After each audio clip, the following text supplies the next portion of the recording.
Yesus Kristus adalah sosok sentral dalam agama Kristen dan diyakini sebagai anak Allah yang menjadi manusia untuk menebus dosa manusia.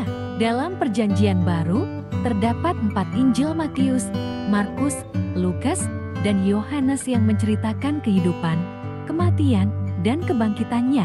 Yesus dilahirkan dari Maria melalui penggenapan nubuat Alkitabiah dan dikandung melalui kuasa Roh Kudus. Dia lahir di Betlehem dan terlahir dalam stabilitas yang sederhana, karena orang tuanya tidak mendapatkan tempat penginapan yang layak. Yesus tumbuh di Nazaret dan hidup dalam ketaatan terhadap hukum Taurat dan bimbingan orang tuanya, Maria dan Yusuf. Pada usia 30 tahun, Yesus mulai melayani sebagai pengajar dan penyembuh, mengajarkan kasih Allah, dan memperlihatkan kuasanya dalam mukjizat. Mukjizat pertama Yesus yang tercatat adalah mengubah air menjadi anggur di pernikahan di Kana. Dia juga menyembuhkan orang-orang yang sakit, buta, tuli, lumpuh, dan berbagai penyakit lainnya dengan sentuhannya atau dengan kata-katanya. Yesus sering menggunakan perumpamaan untuk mengajarkan nilai-nilai kerajaan Allah dan menggambarkan hubungannya dengan manusia. Dia memanggil 12 murid untuk mengikutinya dan menjadi saksi pelayanannya. Yesus mengajar tentang kebenaran, kerendahan hati, pengampunan, dan mengasihi musuh, menegaskan cinta kasih Allah kepada semua orang.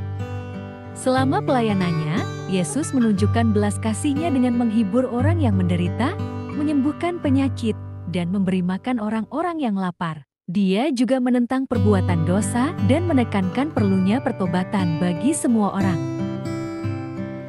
Yesus mengajar tentang kerendahan hati, mengutuk kesombongan dan ketamakan, dan mengajarkan pentingnya hidup yang rendah hati dan penuh belas kasih. Dalam perkataannya, Dia menyatakan dirinya sebagai Aku adalah, menunjukkan bahwa Dia adalah Tuhan yang kekal.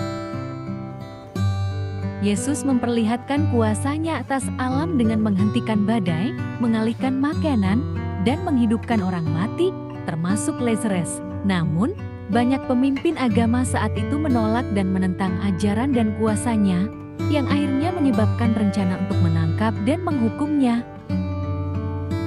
Yesus mengadakan perjamuan terakhir dengan murid-muridnya, mengajarkan pentingnya mengenang kematian dan kebangkitannya melalui perjamuan roti dan anggur. Dia kemudian pergi ke Taman Getsemani untuk berdoa sebelum penangkapannya.